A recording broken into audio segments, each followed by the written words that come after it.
자, 오늘 요한일서 5장 1절부터 12절까지 말씀입니다. 금요일 1월 8일 금요일 새벽 아침입니다. 요한일서 5장 1절부터 12절입니다. 오늘 본문 5장은요, 눈에 좀 우리가 주목해야 되는 부분이 있습니다. 4절 한번 밑줄 한번 보실까요? 무릇 하나님께로부터 난 자마다 세상을 이기느니라. 예, 세상에 대한 승리를 오늘 5장은 선포하고 있습니다. 우리는 참 승리를 좋아합니다. 패배하기 원치 않고요. 우리가 세상을 살아갈 때, 특별히 우리가 기도할 때, 저 역시도 그렇습니다. 우리가 믿음으로 살아 이 세상을 승리하게 하여 주옵소서. 근데 무심코 한 그 기도 내용 중에 가장 명확한 우리의 신앙의 고백이 담겨 있었다는 것을 알 수 있었습니다. 오늘 세상에 대한 승리의 핵심은 이렇게 나와 있습니다. 하나님께로부터 난 자마다 세상을 이기느니라. 세상을 이기는 승리는 이것이니 우리의 믿음입니다.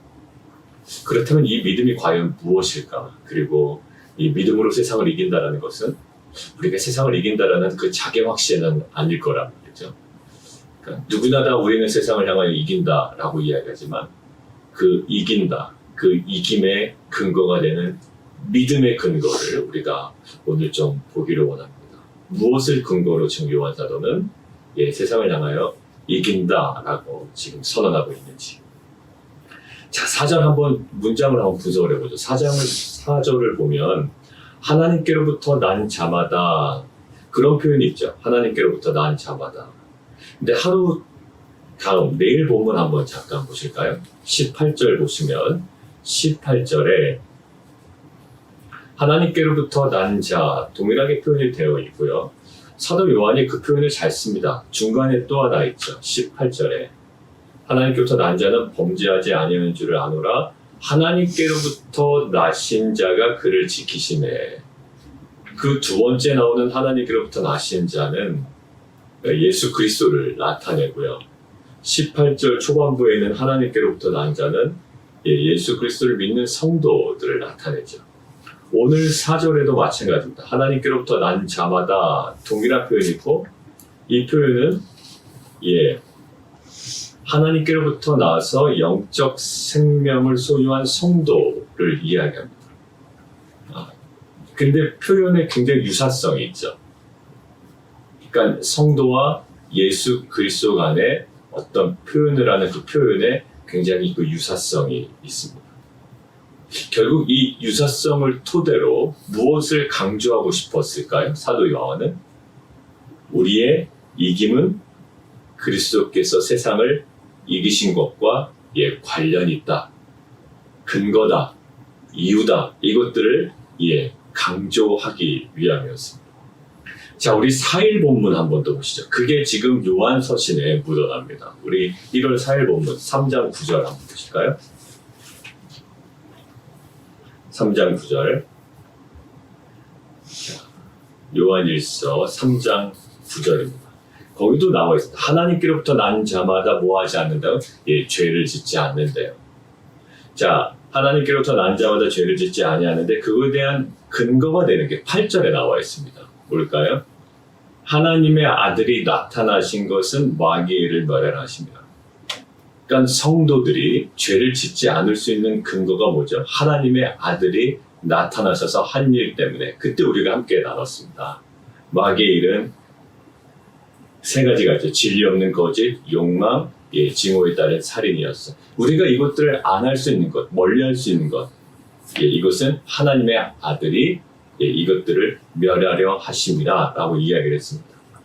자, 지금 오늘 본문에 있는 4절 하나님께로부터 난 자마다 세상을 이기는 것이다 라고 할 때 이 4절과 5절에 연결되는 느낌은 뭐예요? 이 성도들의 이김은 결국 믿음인데 그 믿음의 근거가 되는 내용이 뭐죠? 핵심은 예수께서 하나님의 아들이심을 믿는 자가 아니면 세상을 이기는 자가 누구냐? 결국 하나님께로부터 난 자다. 예수는 하나님께서 이 세상에 보내셨다. 그리고 이 세상에서 십자가의 승리로 세상을 이기셨다. 무엇으로요? 십자가로 이기셨다는.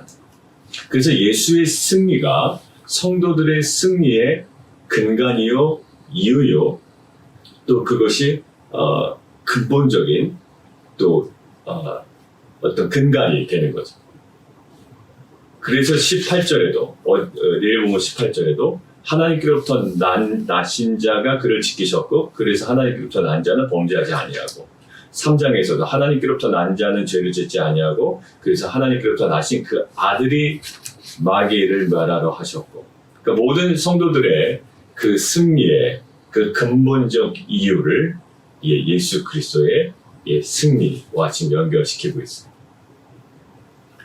결국 그가 마귀를 멸하러 오셨다는 선포와 연결돼서 하나님께로부터 난 자마다 죄를 짓지 아니한다라고 이야기하죠. 그 성도의 특징의 근간을 이루는 것이 예수 그리스도의 승리입니다. 자, 그러면 이것이 무엇으로 예수 그리스도의 승리, 그 승리를 담아내는 그릇이 뭘까요? 자, 왜 이 말씀을 드리냐면 지금 이 당시에 거짓 교사들은 무엇을 부인했다? 예수 그리스도의 성육신을 부인했다. 지금 사도 요한이 지금 계속적으로 강조하고 있는 것은 이 가연서를 주장하는 이 사람들, 예수 그리스도의 성육신을 부정하는 사람들. 근데 이게 단순히 그 자체로 부정돼서가 문제가 아니라 신앙이 다 뒤틀려 버린다는 말입니다. 그래서 이것들을 더 명확하게 드러내는데 그것들에 대한 반론이자 진리이자 분명한 선포가 6절에 나와 있어요. 6절 한번 보실까요? 이는 물과 피로 임하신 이시니 누구를 얘기하는 거지? 이는 예수 그리스도를 이야기합니다. 이는 물과 피로 임하셨다. 곧 명확하게 나와 있죠. 예수 그리스도시라. 자, 여기서 물과 피가 무엇이냐라고 할 때 초대교회 그 교부들은 이렇게 생각했습니다. 물은 침례를 이야기하고 그다음에 피는 주의 만찬을 이야기한다라고 생각을 했어요. 근데 이 앞에 나오는 6절 초반부에 나오는 물과 피는요. 하나님께서 이 아들을 보내신 오늘 표현에 의하면 하나님께로부터 난 자마다 그리고 18절에 있는 하나님께로부터 나셨다라고 하는 건 무엇이 강조되기 위함이죠? 성육신이 강조되기 위함입니다. 그는 하나님의 아들이라는 거예요. 그러니까 이 물과 피로 임하셨다. 예수는 물과 피로 임하셨다라는 것은 예수 그리스도의 공생의 시작 가운데 임했던 뭘까요? 침례 요한을 통해서 받은 그 침례, 그 침례와 그 마지막 예수님의 공생의 마지막이 뭐였습니까? 십자가에서 흘리신 피였죠. 그렇죠. 그러니까 물과 피로 임하셨다라는 것은요, 그리스도의 결정적인 사건 두 사건, 그 침례와 그 십자가, 결국 예수 그리스도의 그 구속사적 사건, 이것들을 명확하게 함으로써 예수는 누구다? 하나님의 아들이다. 결국 역사적 어떤 그 실존하는 그 예수, 그거를 넘어서서 예수는 하나님의 아들이다라는 거예요. 무엇을 강조된 거예요? 예수는 하나님께로부터 난 자다, 나신 자다, 18절에 있는 것처럼 하나님께로부터 나신 자다, 하나님께서 세상에 보내셨다. 그래서 이 마귀를 멸하게 하셨고 승리하게 하셨다. 이것이 뭐의 근거가 된다? 우리 믿는 성도, 그것을 믿는 성도의 세상을 향한 승리의 근간이요, 이유가 된다는 거. 자, 결국 물과 뭘로 입증돼요? 물과 피로 입증이 되죠. 그것이 무엇의 증거가 됩니까? 하나님의 아들이 세상 가운데 오셨다라는 증거가 된다.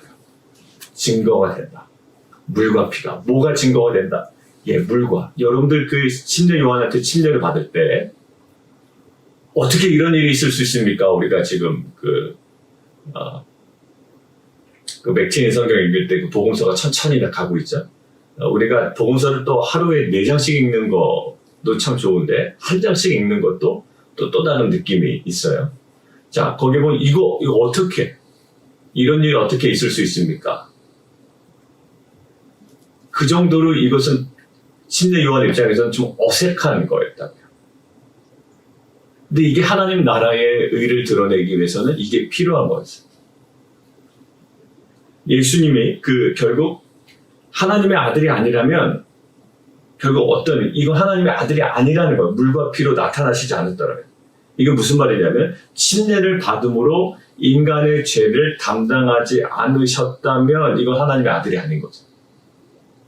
그리고 그 구속사의 사건 의미가 없어지는 겁니다. 그리고 그래서 예수님이 그 침례를 받으셔야만 했어요. 침례 안 받고 그냥 뭐 내가 사역 한번 해볼게가 아니라 침례를 받음으로 인간의 죄를 담당하지 않으셨다면 이것들은 어그러지게 됩니다. 두 번째, 십자가에서 죄의 결과인 심판을 짊어지지 않고 죽지 않으셨다면. 자, 지금 이게 다 뭐냐면 예수 그리스도가 직접 오셔서 그 죄를 담당하신 거예요, 실제로. 그분이. 근데 이 영지주의적 세계관으로 이 복음을 바라보니 그냥 그러한 하나님의 사랑과 그 어떤 그 인간을 향한 어떤 그 이론과 그 지식을 깨달으면 구원을 받는다고 하는데 아니요. 그 지식이나 그 모든 믿음의 근간이 오죠. 이거는 깨달음이 아니라 믿음이고 이것은 하나님과의 그 만남이고 결국 하나님의 아들이신 예수 그리스도 실제적으로 이 땅 가운데 오셨어요. 뭐 가연설처럼 뭐 잠깐 임했다가 떠나신 것이 아니고요. 실제로 십자가에 달려 돌아간 건 예수가 아니라 다른 사람이었다 이런 것이 아니고 예수 하나님의 아들이 죽으신 거예요. 그러니까 하나님께서 인간을 사랑하셨다라는 대명제만 남아있는 것이 아니고요. 하나님이 인간을 사랑하셔서 행하신 일이 역사 가운데 아주 진한 흔적으로 남아있는 겁니다. 그게 무엇으로? 물과 피로. 예수님께서 직접 오셔서 침례를 받으셨고 그래서 마지막 가운데 십자가에 달려 들어가셨고 이것은 오늘 강조하는 뭐가? 하나님께로부터 난 예수 그리스도, 하나님의 보내심을 받은 하나님의 아들이신 예수 그리스도 이것이 더욱더 명확해지고 이것을 믿는 자에게 그분의 승리가 그 성도들의 승리가 된다. 자, 그런데 결국 하나님의 아들의 신성, 하나님의 아들로서의 그 신성을 그러니까 결국 하나님으로부터 보내어지고 하나님께서 보내셨다는 이것이 부인되면 무엇이 부인되면 구속사적인 사건이 다 부인되어 버려요. 그냥 하나님이 인간을 사랑하신 그 진리만 남아요. 근데 그 사건이 없어지는 거, 그 실체가 없어지는 거. 하나님은 그 실체를 맞추시려고 그리고 그 때가 참에 그 자기 아들을 보내셨다. 그 전에는 짐승을 다 잡았어야 돼요. 그런데 예수님의 그 이 땅 가운데 보내심, 자신의 아들이신 예수 그리스도를 이 땅 가운데 보내심으로 구속사적인 그 사건을 통하여 이것들을 이루어내셨죠. 그리고 예수님은 순종함으로 그 모든 것들을 다 감당해내셨습니다. 그래서 결국 이 사건을 부인하는 것, 하나님으로부터 보내심을 받은 것들을 부인하는 것은 실은 구속사의 사건을 부인하는 것이고 실제로 이들은 하나님을 믿는다고 하지만 거짓교사들은 기독교 밖에 있는 사람들이 아니죠. 근데 이것들을 부인하는 것은 결국 하나님을 부인하는 거예요. 실제 심각하진 않지만요. 심각해 보이지 않지만 굉장히 심각한 문제입니다. 왜냐하면 예수 그리스도가 하나님의 아들이라는 게 믿어지지 않는데 기독교 테두리 안에 있다고 신앙이 있다라고 할 수 없는 거예요. 지금 현대적으로 얘기할 때 나는 그냥 하나님 계신 거는 믿는데 하나님 계신 건 믿는데 하나님의 아들 예수를 보내셔서 그가 죽으셨다 그리고 부활하셨다 이건 안 믿어져. 여러분들 이게 뭘까요? 지금 요한 서신에 의하면 그 불신앙이고요. 그 참된 믿음이라고 할 수 없어요. 그러니까 우리는 단순히 하나님에 대해서 관심 많은 거 가지고 이 사람 신앙이 조금 자라납니다. 이렇게 얘기하는 경우가 있거든요. 저는 절대로 반대합니다. 호기심에서 얘기하는 것을 그 사람 신앙이 있다라고 가능성이 있다라고 얘기하는 거예요. 전혀 저는 반대.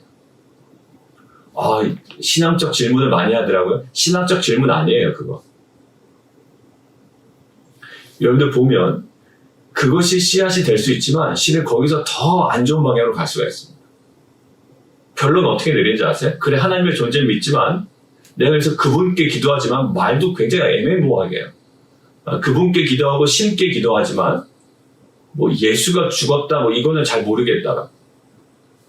그리고 본인은 기독교 신앙인이라고 얘기한다. 우리가 세상을 이기고 우리가 담대하고 이 땅을 살아가는 분명한 목적 뭘까요? 예수 그리스도의 성육신. 요한서신이 강조한 건 다른 거 없습니다. 가연설을 주장하고 자기는 하나님을 믿는다라고 그러고 어떤 깨달음으로 구원을 받았다고 하는데 그거 다 아니라는 거예요. 예수 그리스도의 분명한 성육신, 그래서 물과 피로 임하신 예수 그리스도, 그 하나님의 아들, 하나님께로부터 나신 이를 믿는 믿음, 이것이 우리가 세상을 이기는 힘이 된다. 자, 그런데 뒤에 보면 물로만 아니요 물과 피로 임하셨고 증언하는 이는 성령이시니 성령은 진리입니다. 그래서 증언하는 이가 셋이니 성령과 물과 피라, 또한 이 셋은 합하여 하나이니라. 뒤에 나오는 이 물과 피와 이 성령을 보통 그때는 그렇게 이야기합니다. 우리가 이야기하는 그 침례와 주의 만찬, 이걸 얘기하는 거예요. 근데 침례와 주의 만찬을 이야기할 때 우리가 침례는 어떤 속성이 있나요? 침례의 핵심이 뭡니까? 내용이.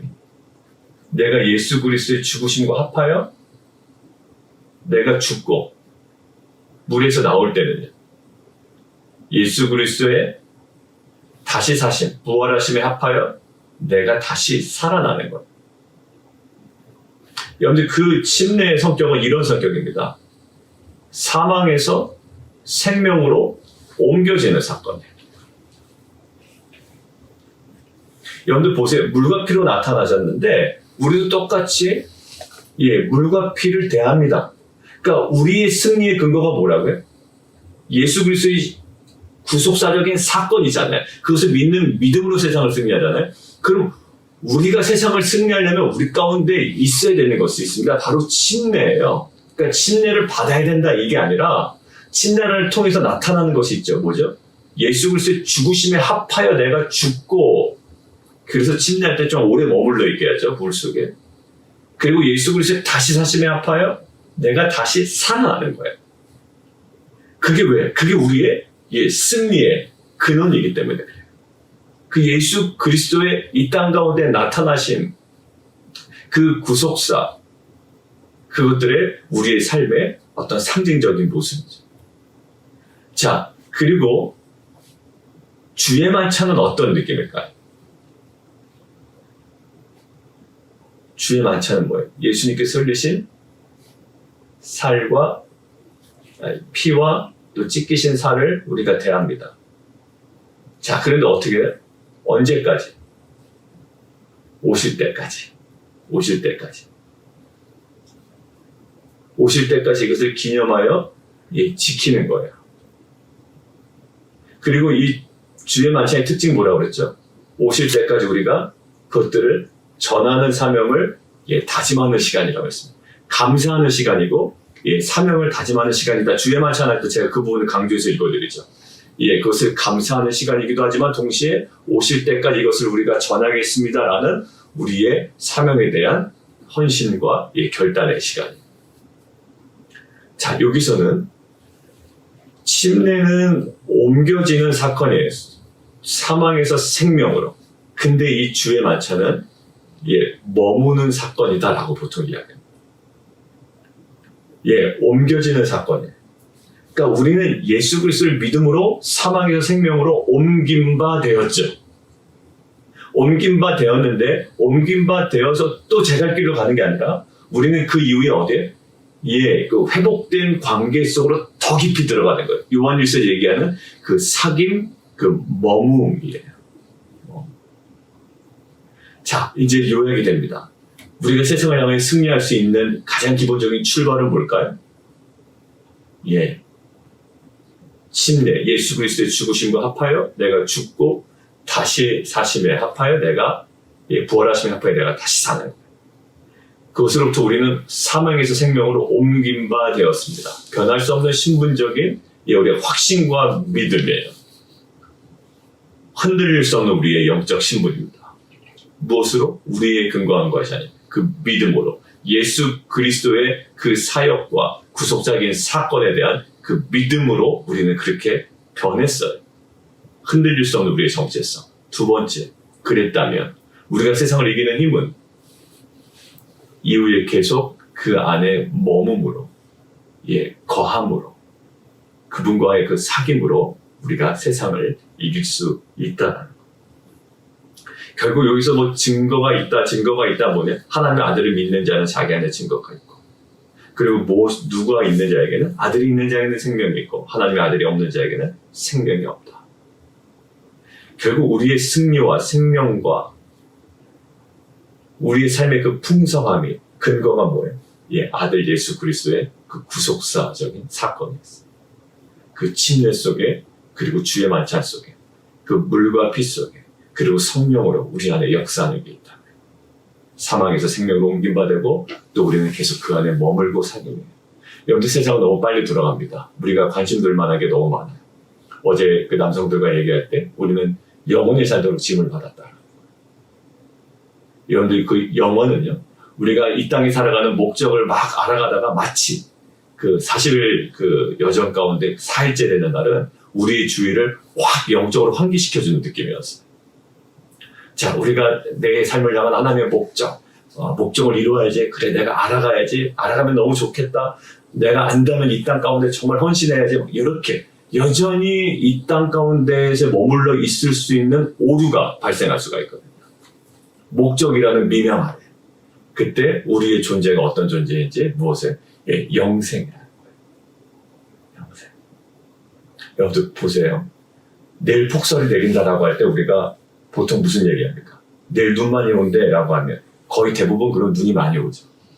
그러면 보통 오늘 얘기는요, 눈 얘기만 합니다. 눈 얘기만. 야, 눈 많이 오는데 삽은 샀니? 야, 눈 많이 오는데 타이어는 바꿨니? 야, 눈 많이 온다는데 차는 가지고 나갈 거니? 눈 많이 오는데 지붕 수리한 건 좀 어떠니?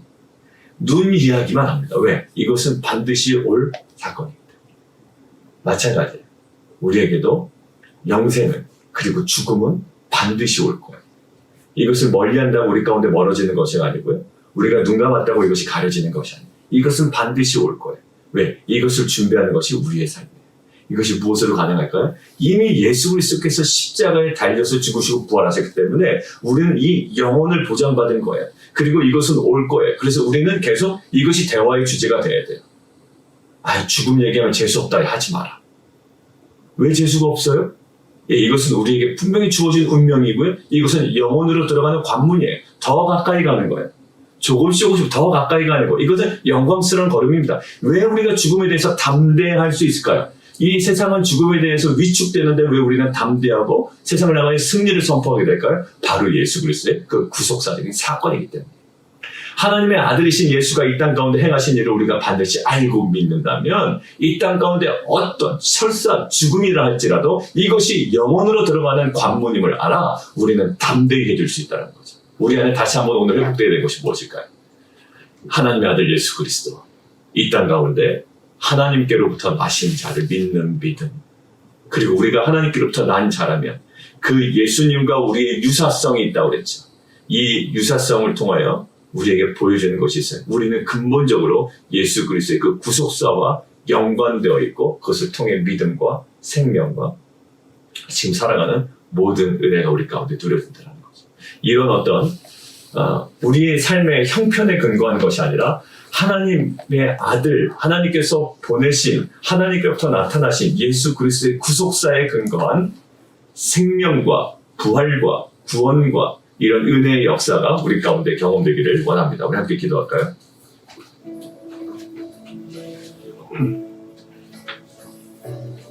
오늘 함께 기도하겠습니다. 지금 가장 힘들 때죠. 코로나로 또 지금 확진되시고 어제 통화해봤더니 굉장히 심한 몸살 같다고 그러시더라고요. 쉽지 않으실 거예요. 또 완치 빨리 돼야 되고요. 그리고 걸리지 않으셨다고 해도 마음적으로 이렇게 좀 또 이게 가까이 왔기 때문에, 우리가 가까이 왔기 때문에 또 기저질환이나 이렇게 있으신 분들은 또 마음의 두려움이 있을 수도 있죠. 그리고 이것 때문에 내가 사업장에 못 나가고 직장에 못 나가고 물론 재택근무 하시는 분도 있지만 그것이 가능한 분도 있지만 이게 뭔가 이렇게 전체적으로 마음의 어려움으로 다가올 수가 있습니다. 그러나 그것에 근거해서 우리가 세상을 이렇게 이기지 못하나라는 것이 아니라 우리가 세상을 향하여 이길 수 있는 것, 우리가 담대할 수 있는 것, 설사 그 죽음을 향해서도 우리가 담대할 수 있는 것은 왜 그럴까요? 돈이 많아서도 아니고 우리가 코비드에 걸리지 않아서도 아니고요. 우리가 질병으로부터 완전히 깨끗하게 해방돼서도 아니고요. 어떤 관계에 어려움이 없어서도 아니에요. 무엇에 근거했다고요? 예수 그리스도의 그 구속사적인 사건이에요. 물과 피로. 그래서 우리는 뭐예요? 물과 피로 그것들을 경험해 나가는 거예요. 침례를 통해서 사망에서 생명으로 옮긴 바 되었고, 이제는 뭐예요? 주의 만찬을 통하여 우리에게 계속 거기에 머무는 거예요. 옮겨진 우리의 신분과 또 계속 거기에 머물고 사귀고 관계 맺음을 통해 우리의 그 담대함과 승리가 우리 가운데 허락될 줄 믿습니다. 이러한 은혜가 우리 빛과 소금 공동체 가운데 임하게 하여 주옵소서. 우리 함께 기도하며 나가도록 하겠습니다. 우리 함께 또 기도하겠습니다. 어제 기도회 때 우리가 함께 공유하며 기도한 것처럼 우리 코로나에 또 지금 확진된 우리 성도님들, 그리고 우리 권사님의 또 캘리포니아에 계신 우리 어머니, 우리 가족들, 모든 분들 중증으로 가지 아니하고 또 격리하실 정도, 물론 힘들지만 상대적으로 경미한 경증에서 또 치유되고 회복되기를 원합니다. 우리 그분들을 위해서 우리 함께 좀 기도해 주시고, 이종호 선교사님과 박상선 목사님 위해서 계속 기도해 주시고요. 우리 미셸 집사님 또 그 수술 이후의 회복을 위해서 우리 또 함께 기도해 주시고, 또 최영수 권사님 위해서도 우리 함께 기도해 주시면 좋겠습니다. 우리 함께 기도하며 함께 나가도록 하겠습니다. 여전히 힘든 상황을 보내고 있습니다. 그리고 코로나에 또 확진되신 분들도 있고, 또 그것들 옆에서 바라보며 또 간호하는 또 가족들도 있습니다. 여러 가지 또 현실적인 문제와 상황들이 우리 가운데 다 만족스럽지 못합니다. 그러나 우리가 세상을 향하여 담대하고 또 세상을 이기는 힘은 하나님 그런 상황에 근거한 것이 아니라 예수 그리스도 하나님의 아들, 또 하나님으로부터 나신 예수 그리스도의 구속사적인 그 사건, 이 땅 가운데 오심과 십자가의 죽으심과 부활하심에 근거하여 우리가 더욱더 담대해지는 줄 믿습니다. 하나님 그 침례를 통해 우리의 그 신분적 변화, 사망에서 생명으로 옮긴 바 되며, 이제는 그 피와 흘리신 살을 대하며 날마다 주님 안에 머물고 또 거하며 사귐으로 하는 정말 이 요동치는 세상 가운데 진정으로 예수 그리스도의 십자가의 승리를 우리가 누리며 또한 경험하며 선포하며 전하는 귀한 공동체 되게 도와 주옵소서.